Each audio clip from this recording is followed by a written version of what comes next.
So, Friday Night Alive, let's go there. You got some favorite games that we do up there? Inverse volleyball is probably the winner. Okay.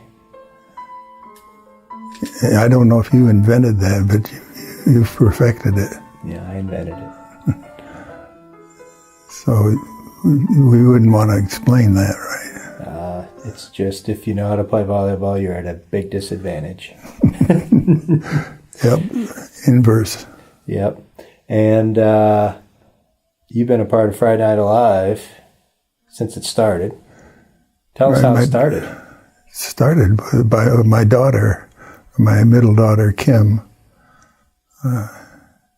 She showed the people over there that just because you were a Christian didn't mean you had to have your, you're so heavenly minded, you're no earthly good. That was their impression before Kim. She showed them that you could be heavenly minded and have social good for society. Mm-hmm. So Kim was a student at that time? No, she had graduated and was looking for a job, basically. And they hired her part-time. And for when she went to full-time.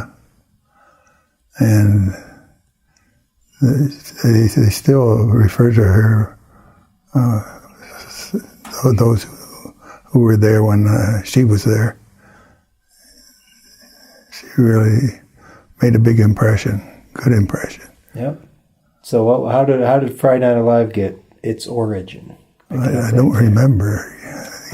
It was her. Was it her idea? Didn't she start it?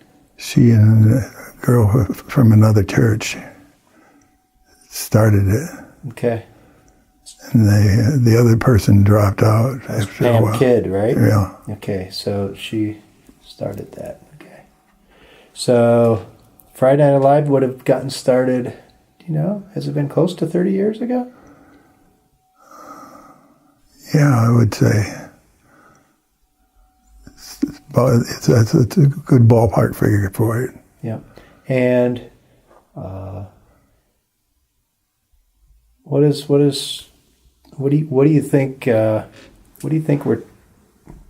you think Friday Night Alive is doing for the kids? Do you think it's making a difference? Well, we're looking at it as sowing the seed, and occasionally you see some results, but mostly we think of it as spreading the seed so that there's something there to later on, if you don't see immediate results, you're doing what the Lord wants you to do, and He'll take care of the rest of it. Mm-hmm. That's right. And you and Barb have had some connections with some of the youth when they've gotten out, or you followed some along in their history in prison. I don't know if any comes to your mind, anyone in particular? No, not really, but there have been several. But seeing things like that are pretty sparse. So you have to be satisfied with saying that this will show up later in their life when they need it, or when they realize they need it. Yep. Tell us about earning your Purple Heart at Friday Night Alive. Well, we were going to play inverse volleyball, and you and I were just throwing it back and forth, and you threw it to me, and I turned and fell, slipped or something, and my hand, the pinky got bent back in a direction no pinky should ever have to go, and you could look in and see the bone. And so I went to the emergency room, and the bone doctor came and snapped things back into place, sewed up the the place where the skin had ripped through. And so you always were a little edgy when we would play universal volleyball after that. I was trying to be careful, Lee. Trying to protect my volunteers. From themselves. From themselves, yes. Tell us how you came to know Christ. When did that happen, and what's that story? Well, I was very young, and even before I went to school. And for some reason, I don't know whether there was a funeral or some event that really made an impression on me having to do with death.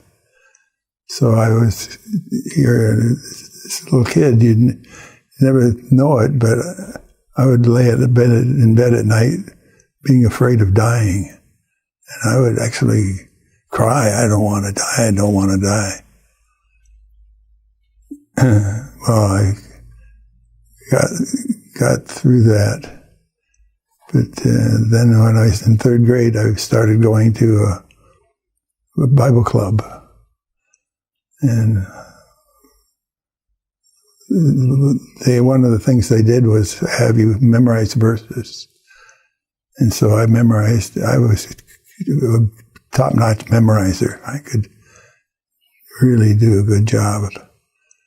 And so one night I was laying in my bed thinking about some of the verses, and then all of a sudden it dawned on me, this is the answer. I don't have to be afraid of dying. And so that's the point where I gave my heart to the Lord and got home and prayed by myself. And I didn't tell anybody about it for quite a while. But that's the story. What motivated you to learn Scripture? Prizes. You got prizes. What kind of prizes? Oh, candy, whistles, toys, just little things. But man, you could get them for doing just that easy thing of memorizing. Nice. Wow. So I rode to salvation on a bunch of toys. Yeah. And your first wife, Sharon, tell us how you met her. Well, we were high school sweethearts. And we had our first date when I was 14 or 13, and she was 12. What kind of date did you have? They had a banquet, and the guys had to ask some girl to go with them. It was a church banquet. And so I asked her. Found out later she didn't know how to say no. She didn't want to go with me, but it worked out. She got over that. Nice. Is that a tradition we should keep at the church of having? I don't recommend it. And then, where did you grow up? What part of the country? Ripley, New York. It's about midway between Erie, Pennsylvania, and Buffalo, New York.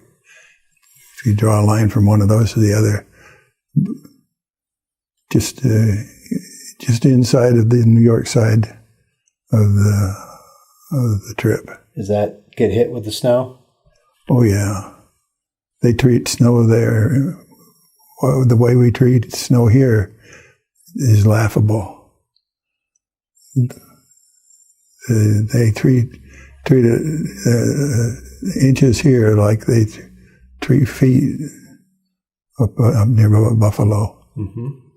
Wow. And then you just told me that you spent some time living on Long Island with your wife and 2 daughters. What took you to Long Island? I was an assistant editor for the Physical Review. After I graduated, this was my first job.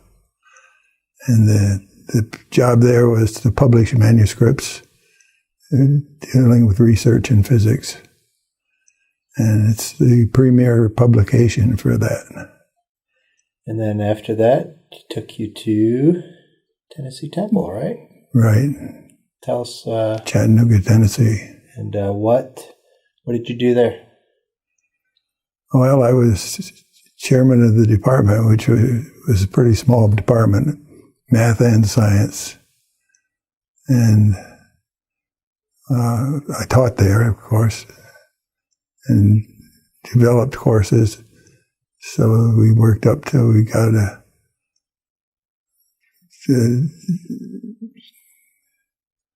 we had a major in physics education. Unfortunately, Tennessee Temple ran on hard times and isn't available for that anymore. So that was your first teaching job. Did you know you would like teaching?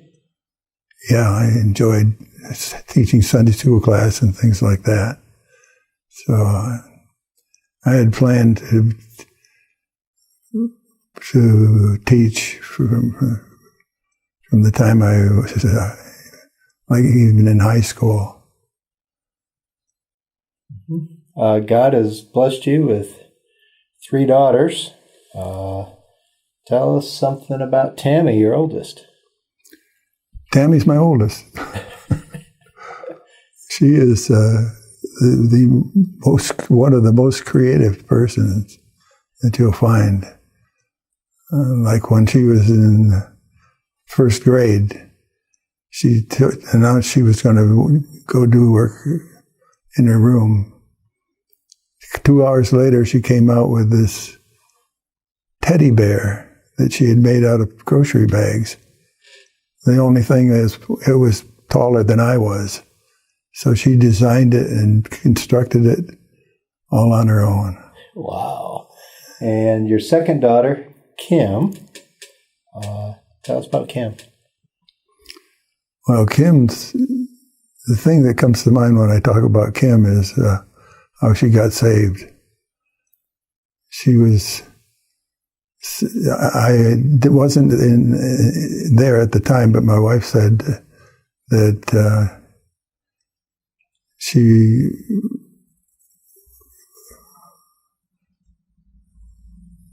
was singing the song, "If You're Glad That You're a Christian, Clap Your Hands." She went all the way through. She said, "I can't sing that. I'm not a Christian." And she was like in second grade or so.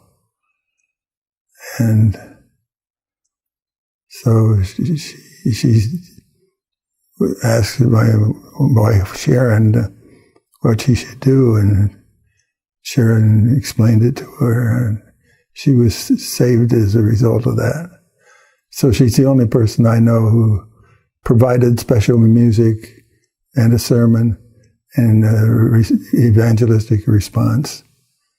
And we joke about that, but it was real. And all that led to her own salvation. She was saved. The next day, she was sitting on the steps out in front of her house. As people went by, she was passing out tracts. She decided that was something that she should do. Wow, that's special. And then your youngest, Renee. Renee's the talker. And I don't remember what did I not tell you? Did she get in trouble with a lot? Oh. She had a good heart, but she had a mouth that worked a lot. She would come home, and the sisters would come home, and they'd say, "You've got to do something about Renee. She got a spanking again for talking in class every day." That was her. Did you think she talked too much at home? Well, the three daughters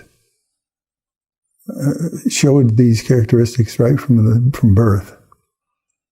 Tammy, her mom had to stop nursing her because she was so curious. She would just spend all her time looking around. And when the hunger pangs would get too bad, she would nurse for a short while. But she had to talk. I had to look around. And so Sharon would follow her with the bottle. And whichever way she turned. So that was her, curious from the very start. And Kim, we would talk to her or kid her about from the very first time she would hear her mom. They would bring her down the hospital hall to nurse, and they said that as soon as she heard her mom's voice, she wanted to nurse. She just loves food. And Renee, as soon as she heard her mom's voice when they'd bring her down the hall, she would start talking. And this is in the hospital. They usually don't do very much talking in that situation. But that was Renee, huh? That was Renee. Wow. So, what Sharon, your first wife, tell us about her. What was her gifts? Gifts to the family, or the gifts that the Lord gave her? She was an instant friend to everyone. And she just had an ability to connect that when her funeral was held at Cedarville, the auditorium was full of, so that was several thousand people who went to her funeral. But she was a mentor and just took people under her wing that were, especially somebody that was in a class of hers that was having trouble with it.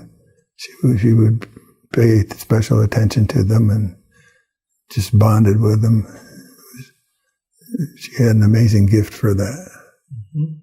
And what part of your ministry here at Emmanuel Baptist Church allowed you to teach together, didn't it?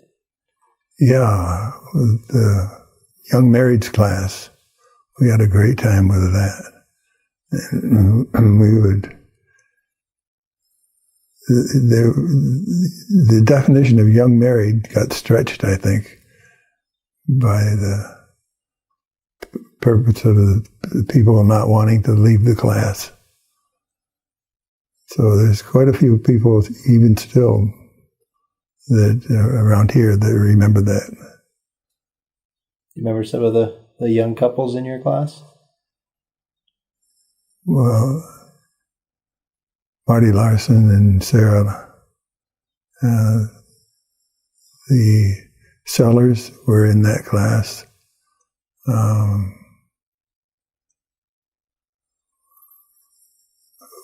Well, was Nathan and Dorothy, were they? Oh, Pivisons, yeah. Mm-hmm. They were there. The Holloways were there once in a while. Really? Yeah. So, yeah, we remember those days. Those were good foundational days for us getting involved here at Emmanuel and as establishing our family. That's pretty special. So thank you, Lee. Thank you, Sharon. Those were good. We tried to model in the class. In fact, that carried over to Cedarville. We developed a class for elementary teachers to teach them how to teach science and the science that they would need to have as elementary teachers. And we got a lot of praise from people for not trying to hide over. When we would have a disagreement or something, we would pursue it in class. And we had a great time with that class.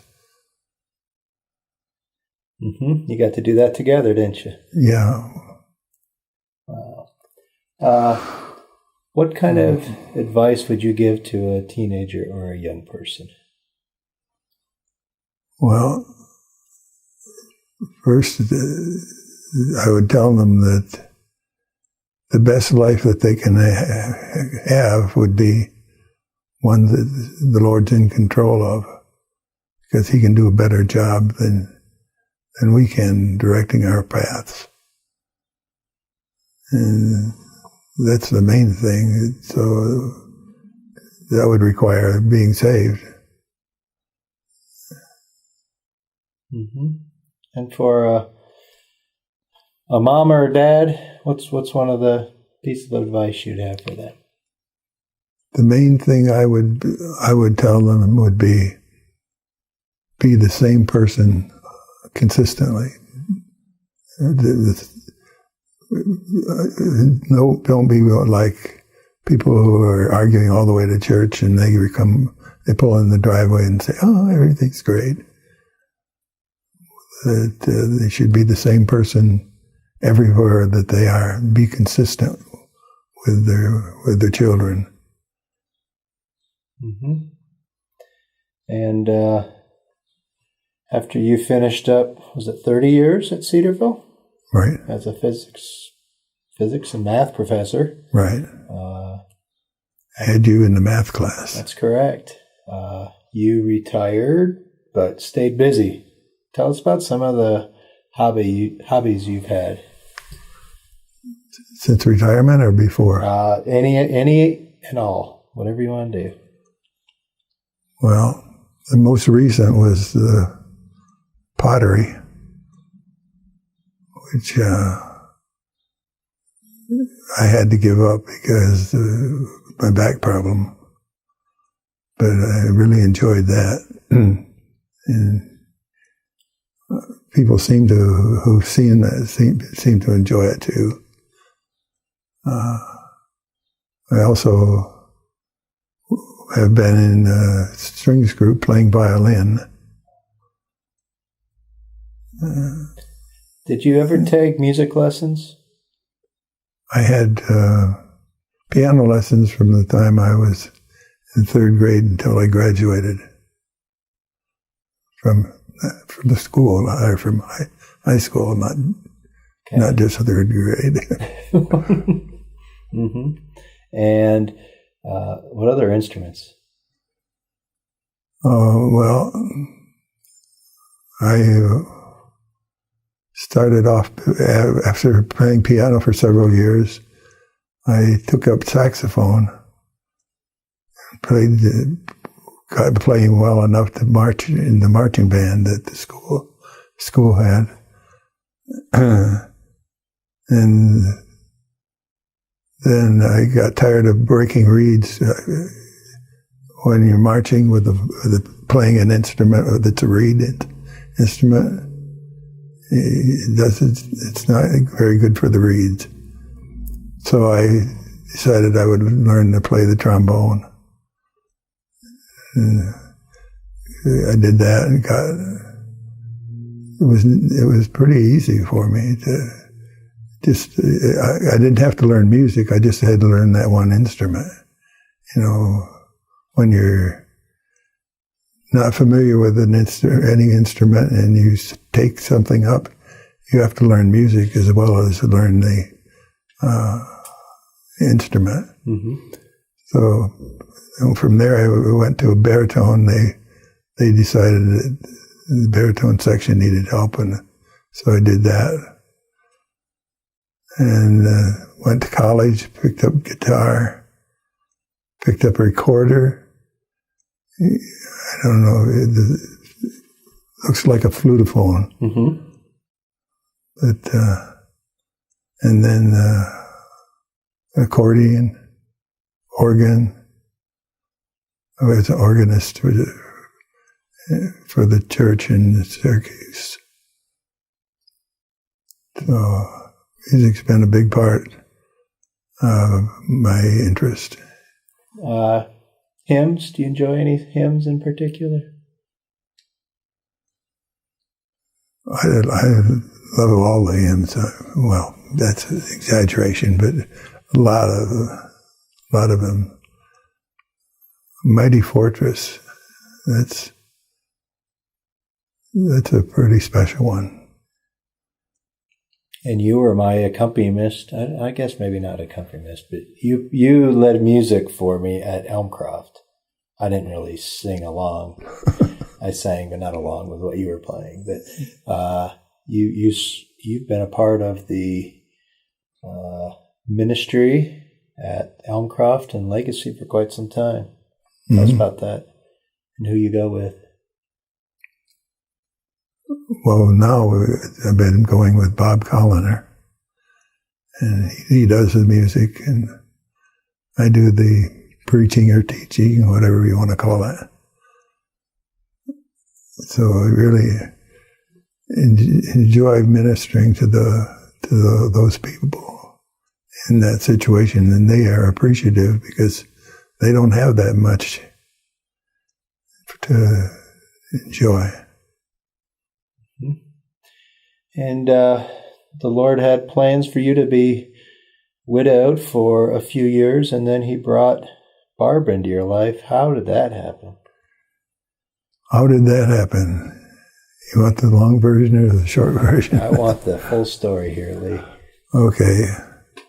Several months after Sharon had passed, I was feeling lonesome, and I decided I would get a pen pal. And so I went to this website and started putting the information. And I was probably about halfway through the process. I said, am I ready for this? No, I'm not. So I just turned that off and discarded it. Didn't pay the entrance fee or anything.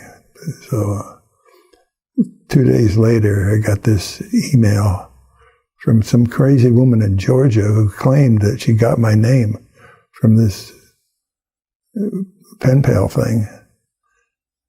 She said there were 24 names she's got, and I was the last one on the list. I wrote back and I said, that's impossible, because I didn't join. My name shouldn't have been on that list. Well, this was Barb. And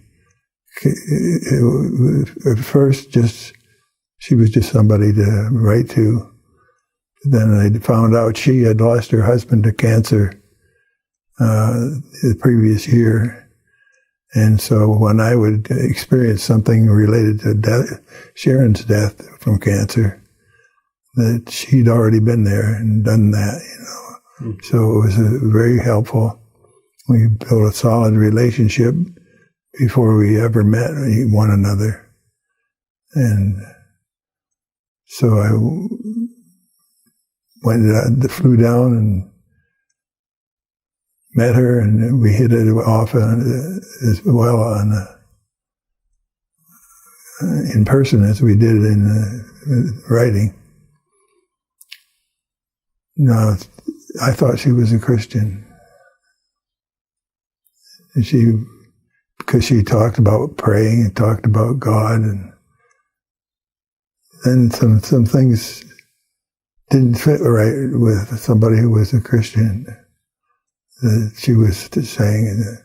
So I gave her my testimony and said, did anything like that ever happen to you? And she didn't respond to that. So I went to meet her, flew down to Savannah, drove to Lyons where she lived, and she got there, and one thing that happened was she fixed a meal for us, and everything went wrong in the meal. Things burned, and I thought, well, she's got other good qualities. Turns out that was a unique thing in her, experienced. She's a terrific cook and really great. Well, her daughter is married to a Free Will Baptist pastor.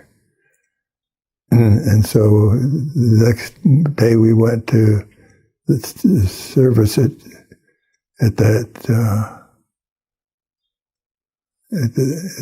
his church, and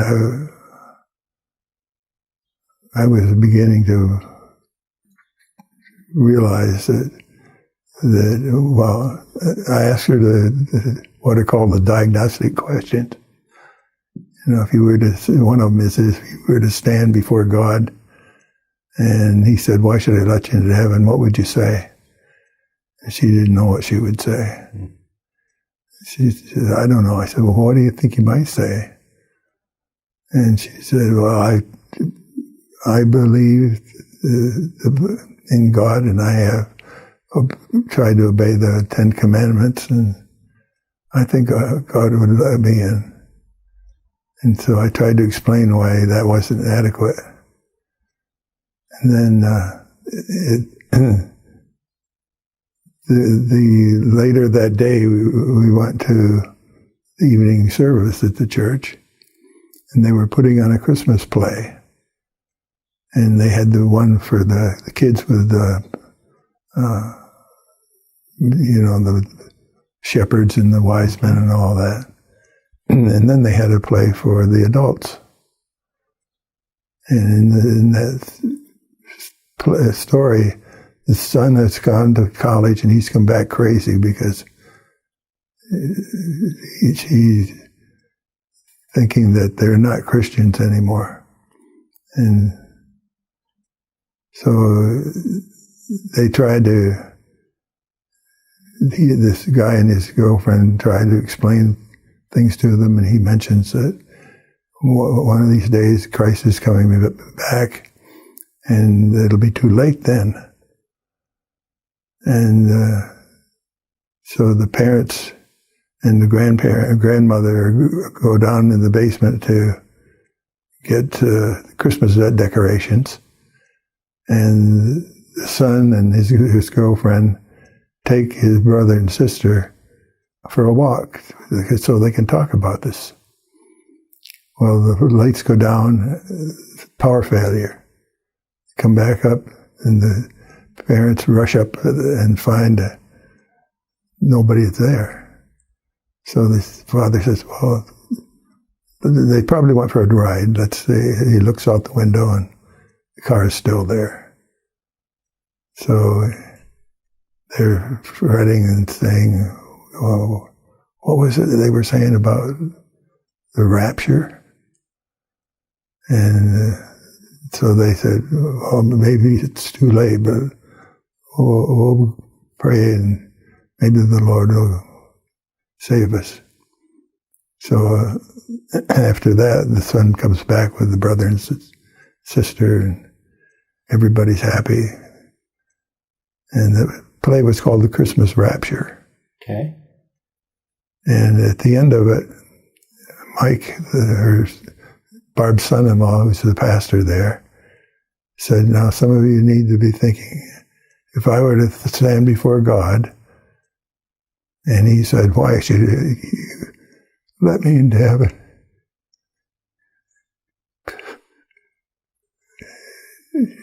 Barb said she was very touched by that. I mean, kind of scary. But she kept saying she didn't understand, and so there was no more significance there. When I left, she was still in the same state. But then, as we conversed, I kept trying to explain to her what was wrong with what her answer was, and she kept insisting that she was a Christian, and I kept saying, "Well, here's what a Christian would be like, and what would make you a Christian." And so we were talking on the phone one night, and she said, I know I'm a Christian because God answers my prayers. So I said, well, that may be, but it may be like this.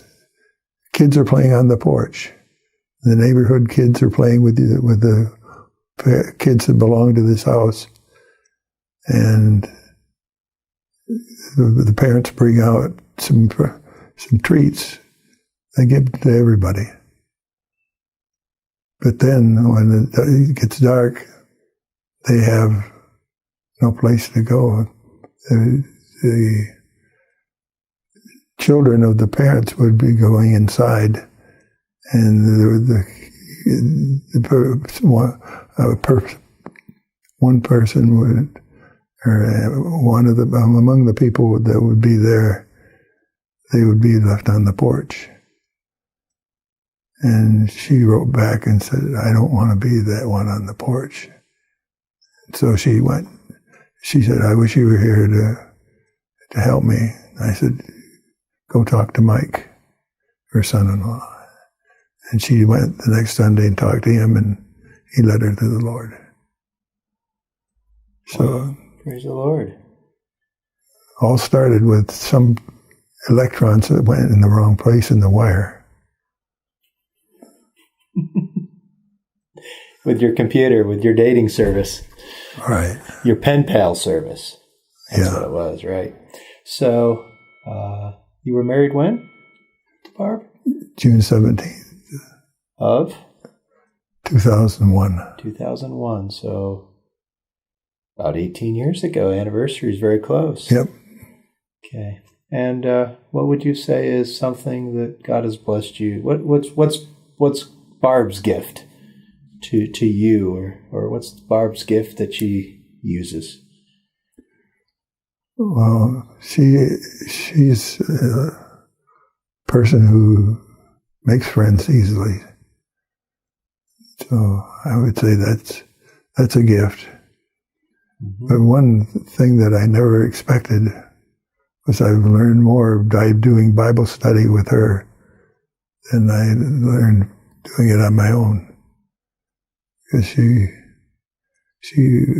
doesn't, we read something and we say, okay, I know all about that. Well, she asks questions all about that. And stickers, why did this happen? What went on here? And things that we would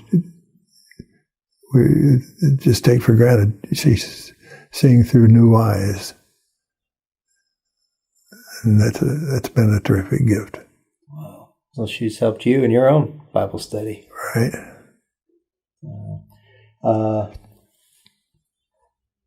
So you're thankful to God because, how would you finish that?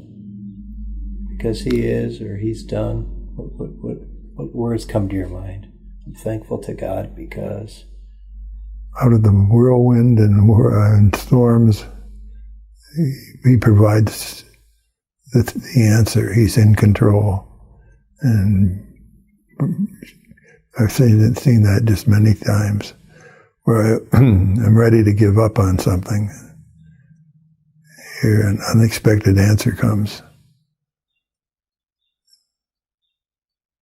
God's got it, doesn't He? Yep.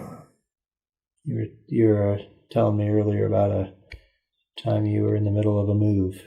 Tell us about that. When I was moving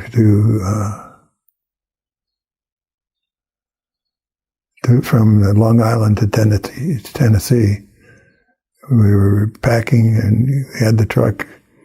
We were packing, and my parent died. I think it was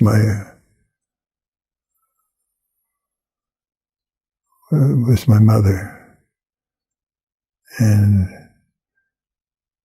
that was a shock. And we ended up having to drive halfway, parking the truck, and going from there to Ripley to go to the funeral and then coming back to the truck and finishing the trip. That was a real test of things. God was faithful. Yep. With you every step of the way. Through every unexpected turn and twist in the road, huh? Yep. Wow. We're so thankful, Lee, you've been a part of Emmanuel Baptist since you've been to Ohio here. It's been close to 40 years. Yeah. And served as a deacon. You've been a greeter at the door. Yeah, I enjoyed that. Especially the little kids. Give them a high five. They come in expecting the high five. It's not from you, not from Grandpa. No.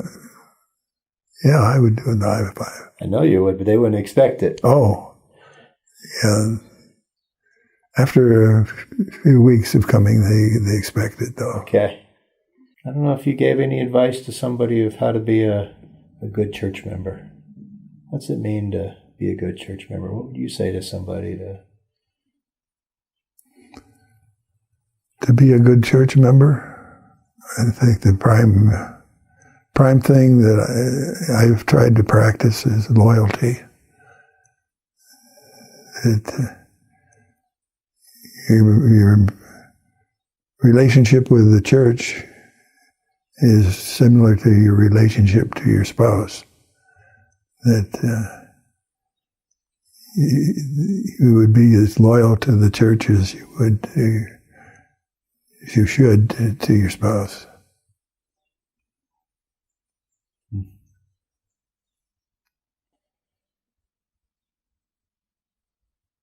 Any funny moments you just want to tell us about? A funny story, something funny that happened in church or school with your family? Something maybe we don't know about?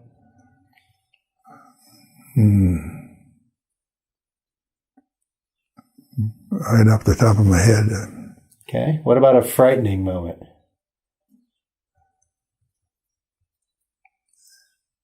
Oh, when we were at Tennessee Temple, some friends came to visit, and we went to a park, and that park was a gorge where there was a path down, very, very steep. And when we got to the bottom, it was getting dark faster than I had realized. So we didn't stay down there very long. We just headed up, and we came to a fork in the path. And I was not sure which one was right, which one we should take. And I picked the wrong one. And so here we are. It gets steeper and steeper as we go up. And that was, we had our two kids and their son, all of them early, quite young. And that was probably one of the scarier things that ever happened to me, worrying about, well, if they slip, it would have been really bad. But fortunately, I guess there was a cross path that looked like it was heading in the right direction, and it was. Tell us about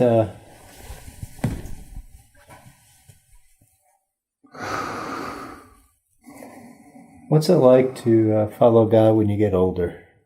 And it's even been harder here recently for you to participate actively in church life. So what have you found you're able to do and still enjoy when it comes to participating with the body or spiritual things? Well, you can always pray. I mean, it's some things you need special equipment for. Prayer, no such thing. no such requirement. So pray for your family, pray for the church, pray for friends. Those are all important things to do. One of the reasons you said you wanted to do this, or were willing, you didn't want to do this. One of the reasons you were willing to do this was you wanted to make sure that it was a blessing to the church. Right. Is there anything else you just want to say to someone who is questioning whether it's worth following God? Or what would something you'd say to a church, to the church, to this church? The main thing is God is in control. It's not that you have to hold things together yourself. In fact, frequently the more you try to do that, the worse things get.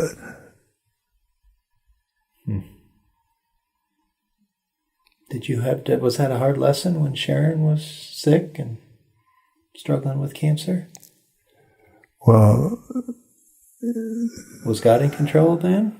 Yeah. And looking back now, looking at it at that point, it was doubly shocking because she had had cancer and the doctor had pronounced her cancer-free. And then 2 years later, she passes from cancer. That was really tough. But God was with you. Yep. Did you ever doubt? Did I ever doubt? Yeah, I think I did. But I didn't wallow in it. What got you through it? What got me through it was my faith that God would not give me something beyond what I could tolerate. Sometimes it would be, God, help me through this day. Sometimes help me through this hour. Sometimes help me through the next few minutes.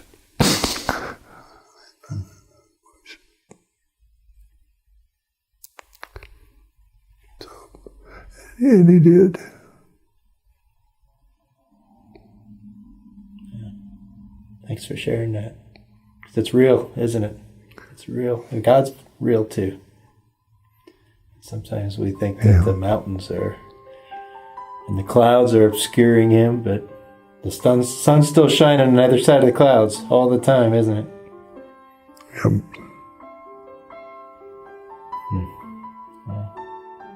Any words for your grandkids or a great-grandchild? Obey your parents.